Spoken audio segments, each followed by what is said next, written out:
Thank you very much, sir, for sharing your valuable thoughts with us. Now, gratitude is a gesture to express our indebtedness for all those who have directly and indirectly helped us in organizing this conference. To acknowledge our gratitude, I request Sri Uday Kumar M, Reader-in-Law, to propose vote of thanks.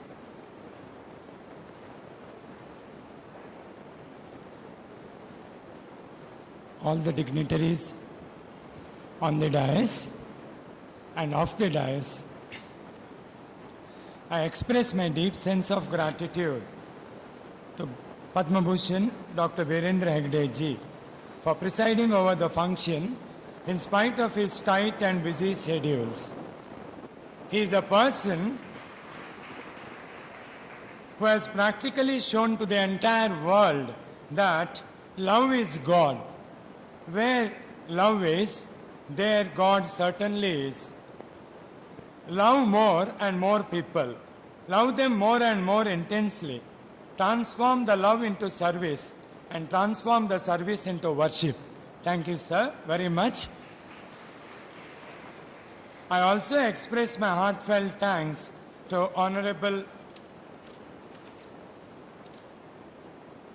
Mr. N.K. Patil, Judge, Karnataka High Court, for inaugurating this conference and throwing light with regard to human rights and human values. Thank you, sir.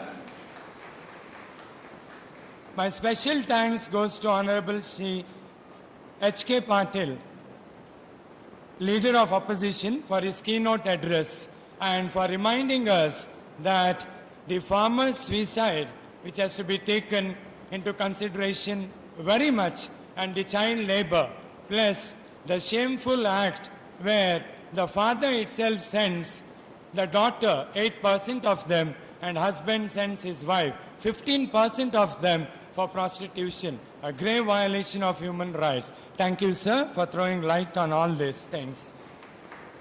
I express my sincere thanks to Sri Vidyadhar Shyati, Principal District and Session Judge, Bangalore, Dr. P. Ishwar Bhatt, Vice Chancellor, Mysore University, for agreeing to be the guest of honor.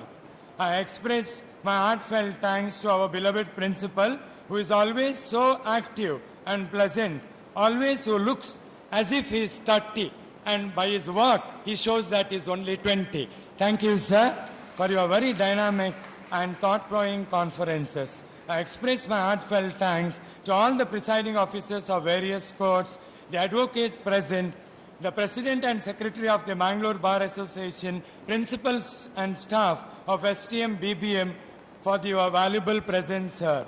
I would also like to keep on records the cooperation of the press and media and all dignitaries present. My special thanks goes to the present students of final year who have been always present for all our conferences and who make it very colorful as such. I also thank all our staff members, the office staff members and all who have helped directly and indirectly to make this conference a grand success. Thank you very much.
Dr. P.L. Dharma, Professor and Head of the Department of Political Science.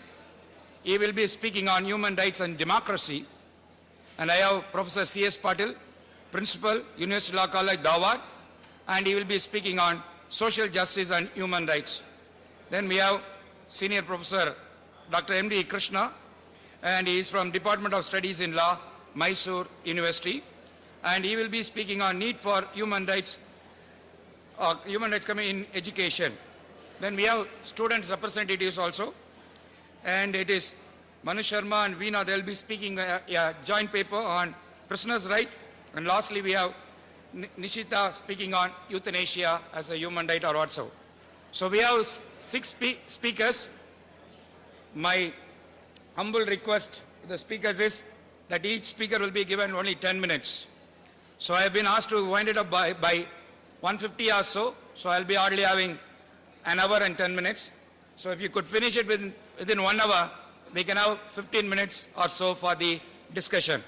So after every paper, there will not be a discussion. So we'll have a general discussion. All the panelists will be here.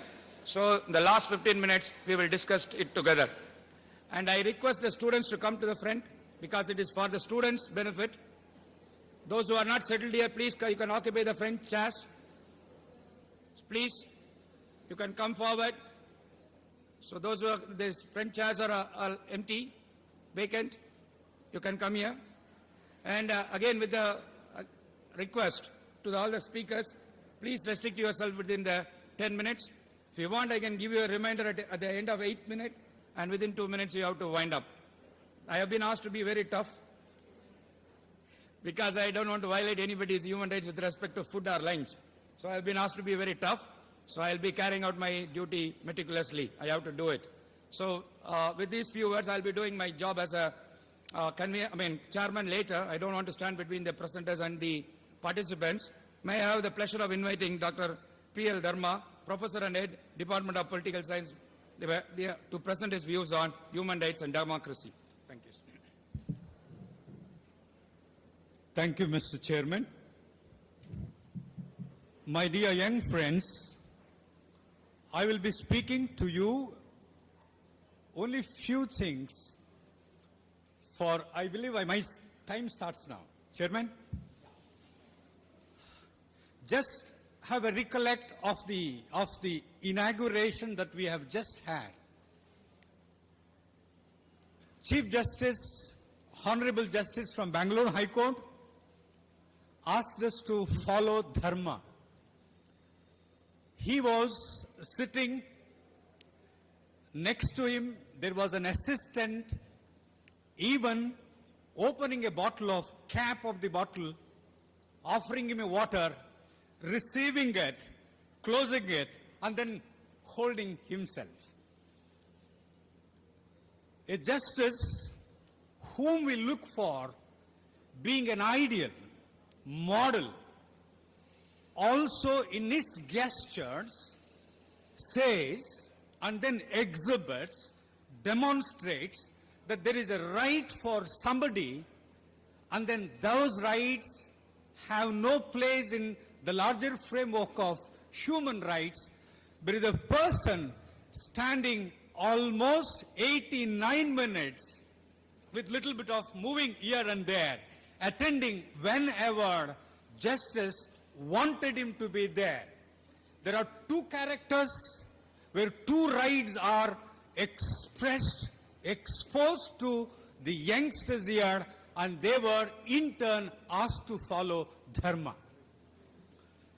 My friends, this seminar should have been not just philosophizing the question of human rights, but at least focusing on certain basic issues which Honorable former Minister was trying to do.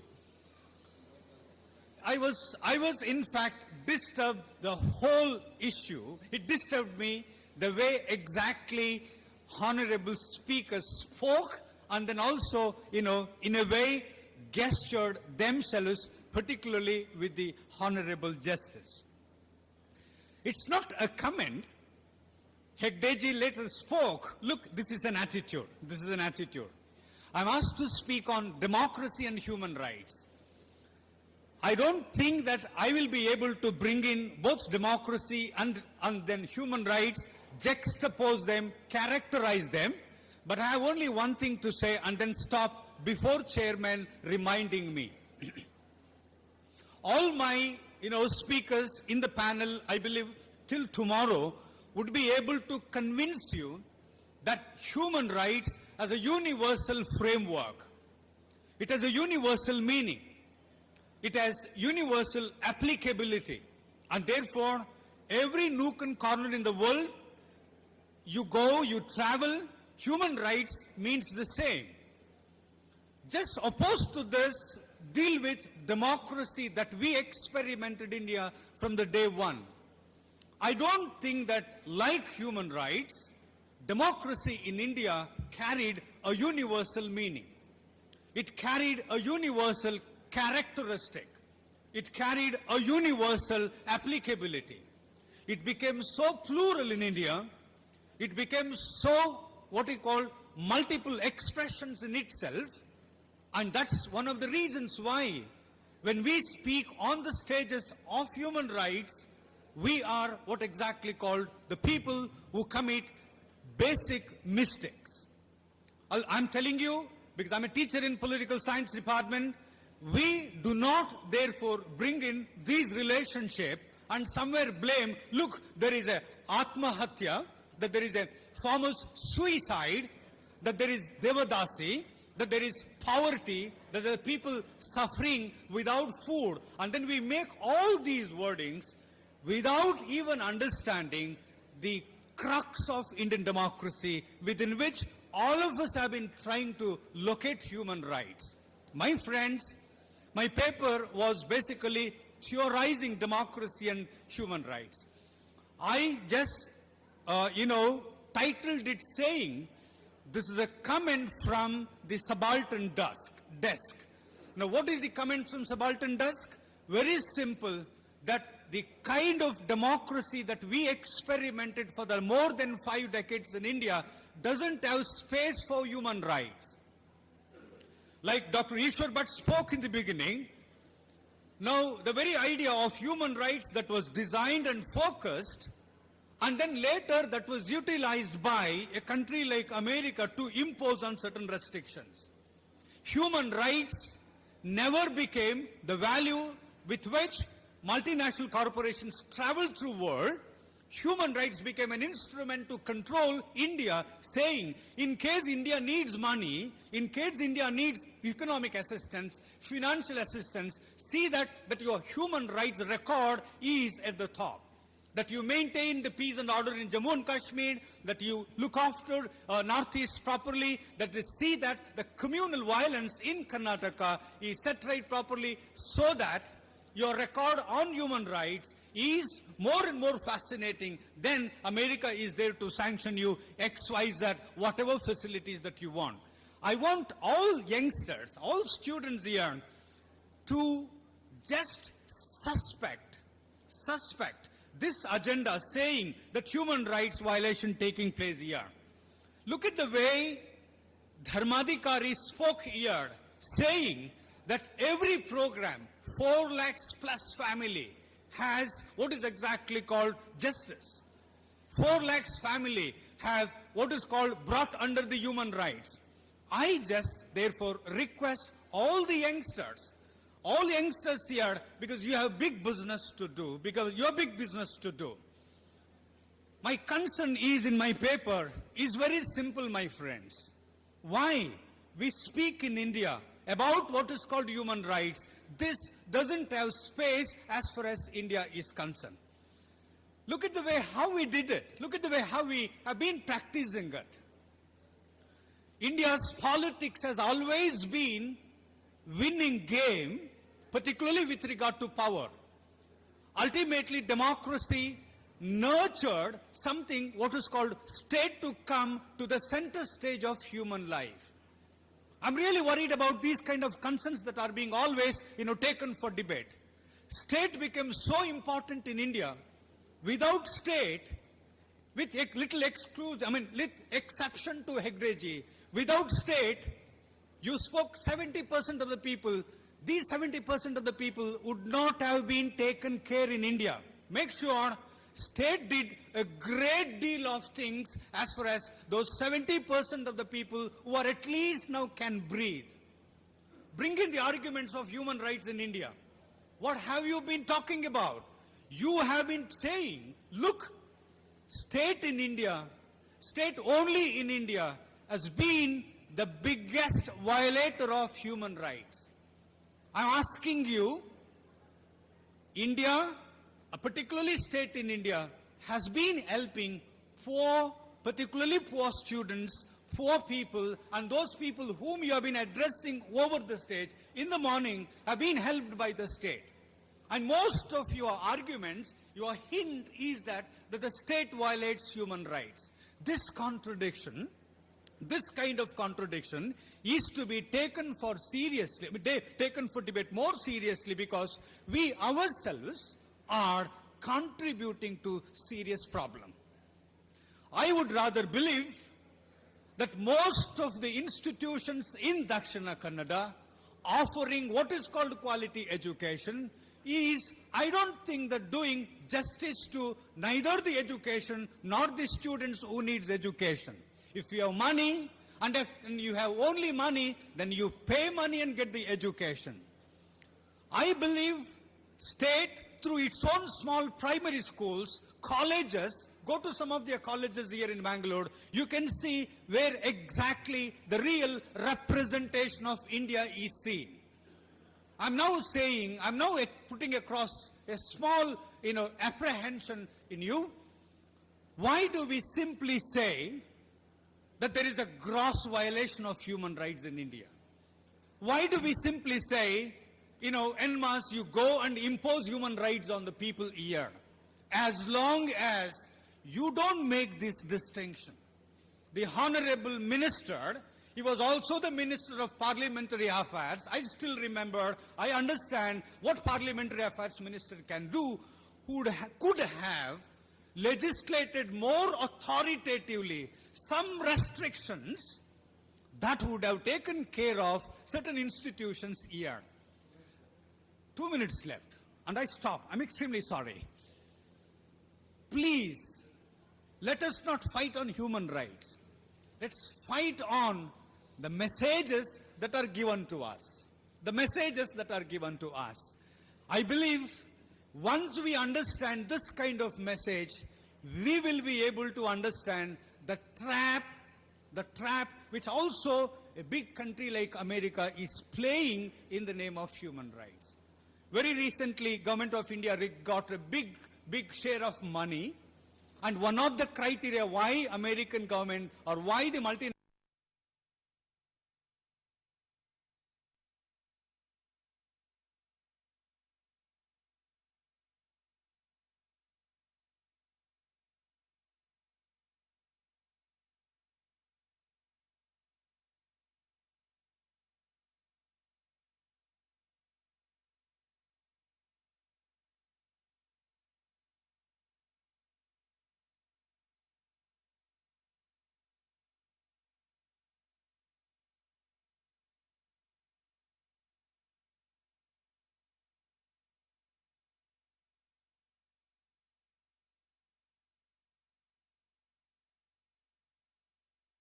Dr. Dharma has really done Dharma to his time. I'm thankful to you, sir. Thankful for his emotion-filled and vociferous presentation on theorizing both human rights and also the democracy. And he has linked the aid with respect to the track or record of human rights, which the Western countries, including the World Bank, is often linked with. So may I have the pleasure of inviting now Dr. M.D. Krishna, Department of Studies in Law, Mysore University, to present his paper, Views on Need for Human Rights Curricula in the Education.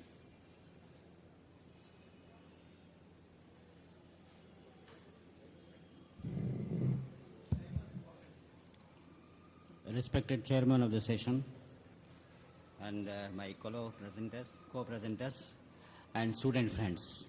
It is my pleasure to present a paper on the need for curricula on human rights, education, in education. So when we think of education, what is education? Who is the role model for providing education?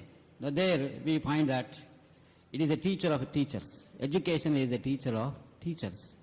And when we acquire education, whether you are respected by the society, whether you are acclaimed by the society, whether you acquire fame, whether you acquire all material wealth through the education. So what is the relevance of human rights education today? Why we should have, at what stage human rights education should begin? My assertion, my inquisition is to see that human rights education should begin at the earliest stage, not at the age of 40 or 50 years. We should inculcate a sort of feeling among the students' community when they enter the primary level or the middle school level. At the age of 10, we should teach the students the concept of human rights. If there is a strong violation of most of the cases today, who are the biggest violators of human rights today, so-called enforcers, police department and the jail authorities, they are the biggest violators of human rights today. That there is need for, because of lack of education for them, which has made the situation to a worst. But now there is need for inculcation of a strong feeling among the enforcers to see that there is need for sensitization of human rights concept among the enforcement authorities today. Now that is one area. Then coming to another, produce changes in values and attitudes. How the human rights education really brings some kind of radical changes in the mindset of the students. What kind of formulation of syllabus or curricula that is required to be formulated to teach